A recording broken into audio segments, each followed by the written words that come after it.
So I think it has its pros and cons. So if we start about a very simple thing like a activity tracker, which every fourth or the fifth person has it now.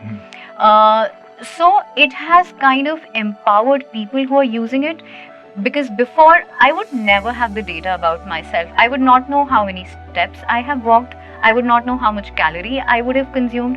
I would not know what have I eaten, what should I eat, not eat, how much have I slept, am I sleeping well enough. It was just a normal procedure and nobody really thought about it. Now I'm getting too much data about myself, Right. which has made me really mindful that, okay, I probably not walked 10,000 steps today. Let me do a little more. It's good for my health. Let me consume things which is more conscious food, which has given rise to actually the conscious food, so-called these days. So people have become very mindful about their own lives. But of course, when we talk about all these amazing use cases, all these fanciful things which exist, privacy is a very, very big thing. So we work out of enterprise field, right? That is where our implementations are in. We work in companies that are so specific about the kind of privacy concerns that they have certain cabins in which other people are not allowed access into. We're talking about these kind of things, and suddenly now there is too much data being flown from here to there, and everything is operating on the cloud, which at times confuses people. They're like, oh, you know what? But data is like data is the need of the hour. It's the most important thing to me. That's what my company is built on. What if you compromise on that?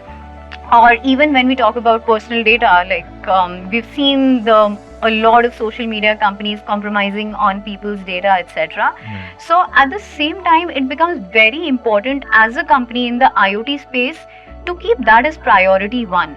That you cannot compromise on people's data. You can have either binary data in enterprises like 0 and 1, and not individually be tracking people or individually be tracking what people are doing, not doing, because that, according to us as a company, is a very unethical practice.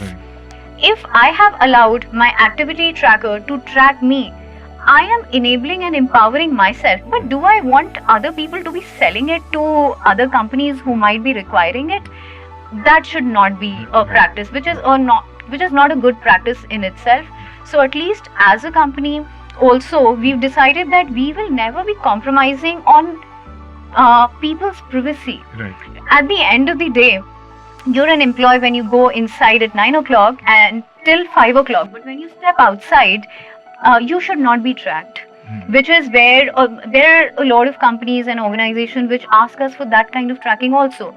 It's not a very difficult thing to do, but we would not want to do it. Or there are other concerns. Companies are sharing important data with other companies. You would not want that to be compromised. So it's very important and mindful to know that these organizations or these companies, the kind of or these individuals, whatever data they want should be limited to that. It should not be compromised in any format, because everybody in IoT wants to do the next big thing. And IoT is driven by immense data points that are flowing around us today. So that is what makes IoT. That is what enhances its capabilities. That is what makes it intelligent. So probably you can use it internally, consume it, and see that how can you make your devices much smarter, how can you help people with better and smarter decisions. But should you be compromising on their privacy? Probably no.